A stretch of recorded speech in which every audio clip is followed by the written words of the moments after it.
folks, this is Avidan, and may God's peace, truth, grace, and love be with you all if you seek Him in faith and faith alone. Now, we're going to be concluding the series on Jeff C's narcissism and the dangers of it.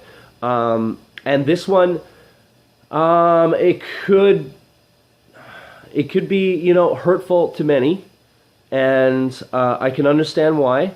However, I believe that this is very important, and if you listen in, you're going to get a really good insight as to how to spot these guys, to not let them control your life, and I think this will help you in many facets for many people who are looking to know more on this subject.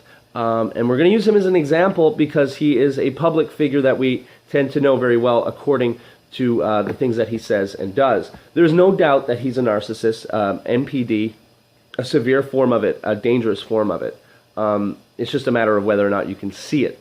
And I think that there's more than enough evidence publicly that you can make that conclusion. Last night he had a podcast where he gave his goodbye, which I believe is completely false. It's not a goodbye. It's a reverting back to the calm stage of the cycle before it gets into the next tension, and then rage, and then victimization, and then the next goodbye, and then the calm. So what this does, it just completes the cycle, right?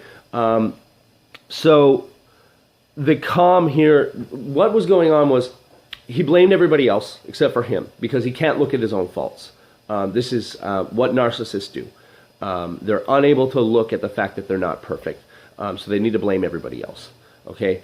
Also, he said he was going to go back to music and comedy, and that he might hang out with people whom he was name-dropping to make himself feel important. And I know a lot of the things I'm going to say, it might, think that I'm sounding mean or anything like that, but this is the truth that you need to know in order to spot this in the future. That's all. So we've already dealt with he was pointing out the sins of everybody around him that was going against him or whatever.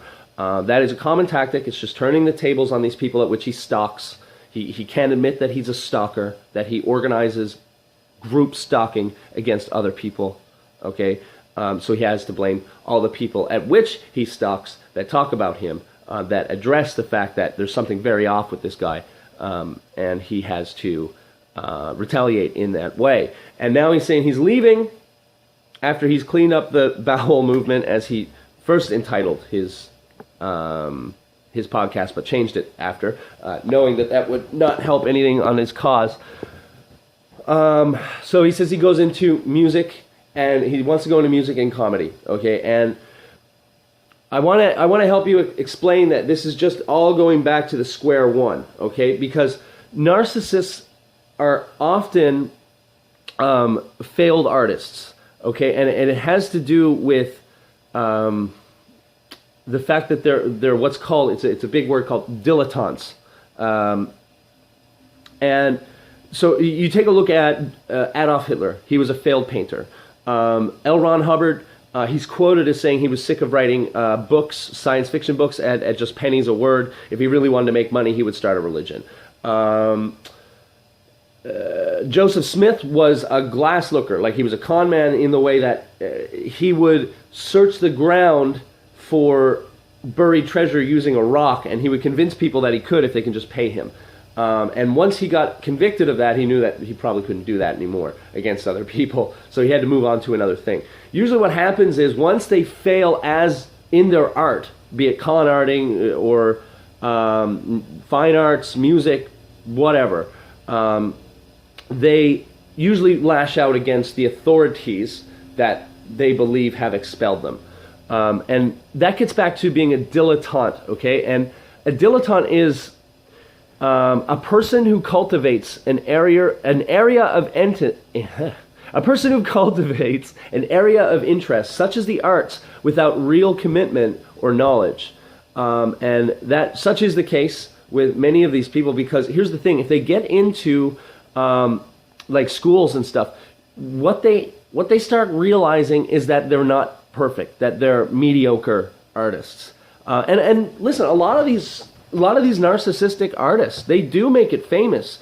It's just usually they have to sell out.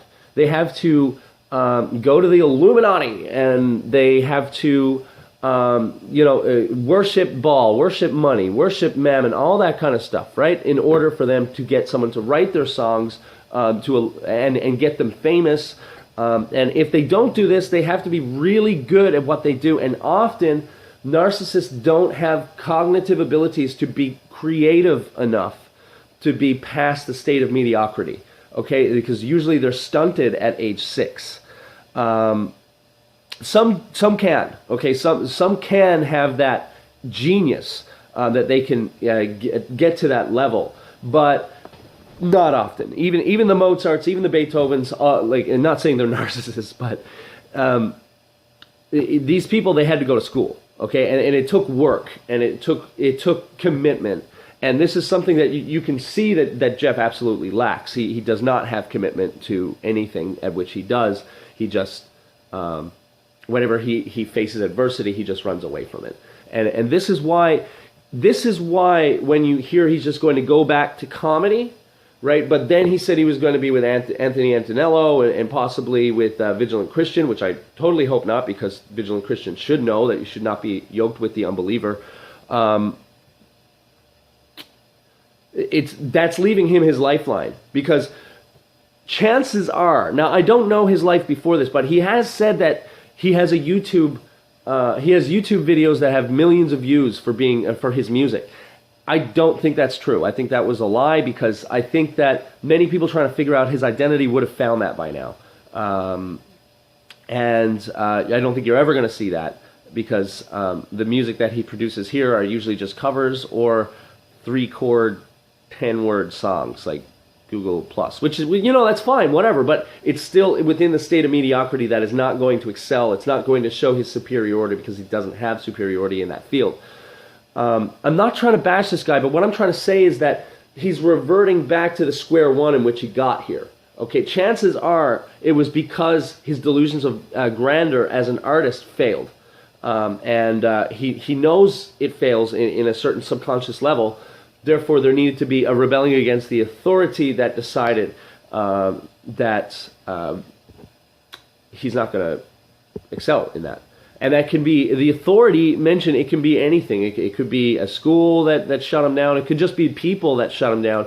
And he needs to now change those people to suit his needs better. This is how a narcissist thinks. Okay, and chances are a lot of the truth stuff, it was probably going against the government and things like that.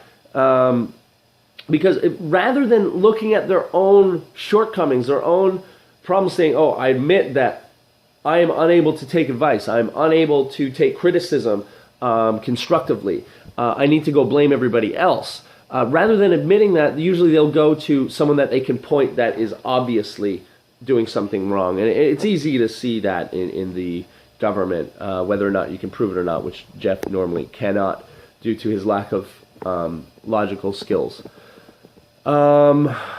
So what will happen then is, once he plateaus in the music, he's going to then revert back to the next stage. There's going to be the tensions. He left himself the lifeline with Anthony Antonello and the Vigilant Christian. I don't think the Vigilant Christian will, due to the fact that he does have many actual true believing Christians that will be able to pick up on the fact that Jeff is not a true believer. He's never going to come. Well, I'm not going to say never going to come to Christ. That's God's place, but it's going to be a hard time for him to ever admit his faults to be able to do so. And so then you're left with Anthony Antonello, who believes that silence is compliance. Silence is compliance. So then you're left with him speaking out against the NWO. Then you're going to be left with him thinking that he is always right all the time. Then there's going to be people that disagree with him. And then he's going to lash out against the people that disagree with him. There's going to be the rage. There's going to be the self-victimization. And then he's going to give another proper goodbye. And it's a very sad cycle.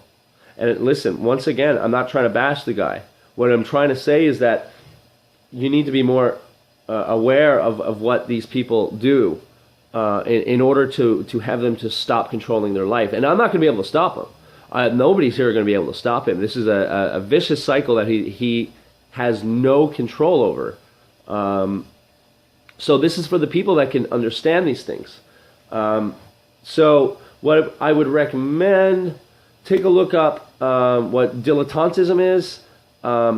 You can, if you do the research on narcissism, you will see failed artists.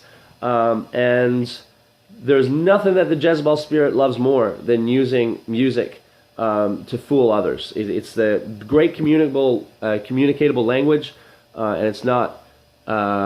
Most people are fooled by it often, under the guise of the beauty of it. And as for the comedy, when you have narcissism, usually you're left with just a 6-year-old's comedy, which can work, but once again, you have to sell out to the Illuminati, and I don't think that he'll do that. I think too many people know him, know his voice, that they will call him out on it, and the shame of being called out on that will not allow him to ever do so. Not that it's a good thing to do, but it would be his wisest career choice if he doesn't come to God, is to sell out and just admit that he needs to. There's one way out of it, once more, is coming to Christ. That's it. That's the only chance that a narcissist, a full-fledged one like this, and anybody really, truly has at having peace in their life. Because what it does, it allows you the ability to look at, why am I being fooled by these people, right? And we're going to get into, actually, someone asked me a great question on Hitler, and I'm going to get a little bit into more of the philosophy of why we're hearing this thing that's being brought up now about, why Hitler is such a good guy or whatever, because I am seeing this a lot within this movement, and I've had people pull me aside and try and convince me why Hitler was such a good guy and all that stuff. So I think that that might be an interesting topic to get into. But other than that, guys, I think that's it. So this has been Avidan, and may God's peace, truth, grace, and love be with you all. I hope this helps. I hope that those have the ears to hear and the eyes to see will be able to realize that this is not trying to hurt anybody. It's not trying to be hurtful at all. What it's trying to do for those who do not understand the mentality behind the evil of this disorder will be able to come to that realization and be able to spot it a lot easier now. So thank you so much, guys. Take care, and God bless.